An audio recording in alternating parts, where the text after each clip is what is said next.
The graveyard was quiet, except for the soft rustle of the wind through dry grass. A crescent moon hung in the sky, casting pale light on the freshly dug grave. The mourners had left hours ago, their prayers fading into the cold night air. Beneath the earth, surrounded by layers of soil, lay a body wrapped in its burial shroud. The world above moved on, but here in the dark grave, the real journey was just beginning. At first, there was silence, a silence so deep it seemed to press into the ears, filling the grave with its weight. The body lay still, lifeless, but the soul hovered nearby, watching its own body lying in the earth. It was confused, caught between worlds. Then, suddenly, the soul was pulled back into the grave, forced to face what was coming. The ground trembled slightly. The silence broke with a sound, faint at first, but growing louder. Footsteps. These weren't normal footsteps. They were heavy and deliberate, echoing in the void. The air turned colder, and an unseen presence filled the grave with fear. Then they appeared, two figures, dark and terrifying, their shapes shifting as if made from shadows.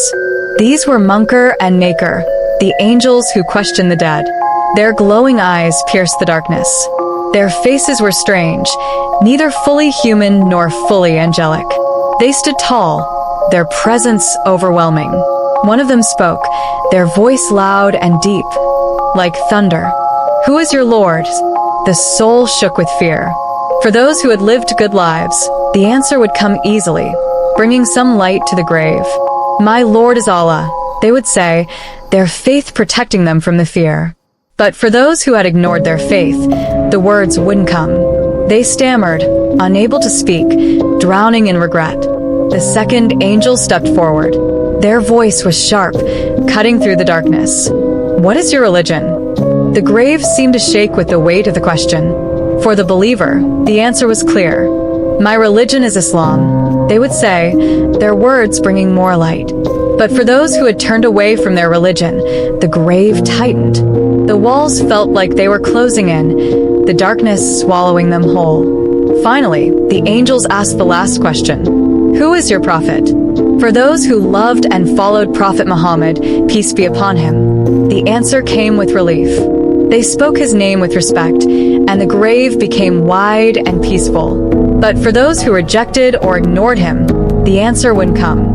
The silence was unbearable, and the grave became a place of fear.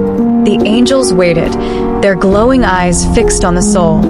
When no answer came, their faces turned grim. The grave began to move. The earth shifted and pressed down on the body, squeezing the ribs until they cracked. A scream filled the grave, but it was trapped, unable to escape the darkness. For the sinful soul, the torment was just beginning. The grave turned into a furnace. Flames began to rise, burning the body, but offering no way out. The soul was shown its life. Every sin played back like a nightmare. Lies, broken promises, missed prayers, and the hurt caused to others all appeared vividly. The soul tried to turn away, but there was no escape. Each scene burned into its mind, a reminder of the choices it had made. Above ground, the stars twinkled in the night sky, and the world stayed unaware of the horrors happening below. Time passed differently in the grave. Minutes felt like hours, and hours felt like years. The first night in the grave felt like it would never end. For the righteous soul, the experience was different. The questions brought peace, not fear. Each answer filled the grave with light, and it became a wide, comfortable space. A window opened to paradise, showing a beautiful garden full of light and sweet smells. A voice spoke softly, "Rest here until the day of judgment." The righteous soul felt calm, free from the worries of the world it had left behind. But for the sinful soul, the torment continued. The grave became tighter and darker. The sinful soul's screams echoed in the emptiness, but no one answered. The angels left, their duty done, leaving the soul to its punishment. Then came the creatures. Worms and insects crawled toward the body, biting and gnawing at the flesh. The pain was unbearable, but the worst part was the despair, the knowledge that this was only the beginning. The day of judgment was still to come, and the punishment there would be far worse.